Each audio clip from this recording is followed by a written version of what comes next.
அன்புக்குரியவர்களே, நாம் எவ்வளவு பெரிய பதவியில் இருந்தாலும், எவ்வளவு பெரிய பணக்காரர்களாக இருந்தாலும், நன்றி உணர்வு இல்லை என்றால் நம் உள்ளம் வெறுமையாகவே இருக்கும். உயரே சென்றவுடன் உயரே செல்ல காரணமாக இருந்தவர்களை மறந்துவிட்டால் அந்த உயரத்திற்கு மதிப்பே இருக்காது. நன்றி நிறைந்த உள்ளம்தான் உண்மையான செல்வம்.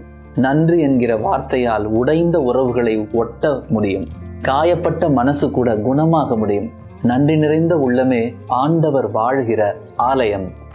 1 தெசலோனிக்கர் 1:2 நாங்கள் இறைவனிடம் வேண்டும் பொழுது இடைவிடாது உங்களை நினைத்து உங்கள் அனைவருக்காகவும் என்றும் கடவுளுக்கு நன்றி கூறுகிறோம். எங்கள் அன்பு ஆண்டவரே பவுலடிகளார் தெசலோனிக்கேய திருமுகத்துல அனைவருக்காகவும் நன்றி கூறினது போல எங்களுக்கு கிடைத்த அனைத்திற்காகவும் நன்றி உணர்வுடன் வாழ எங்களுக்கு வரம் தாரும். எல்லாம் வல்ல இறைவன் தந்தை, மகன், தூய ஆவியார் உங்களை நிறைவாக ஆசீர்வதிப்பாராக. ஆமென். God bless you.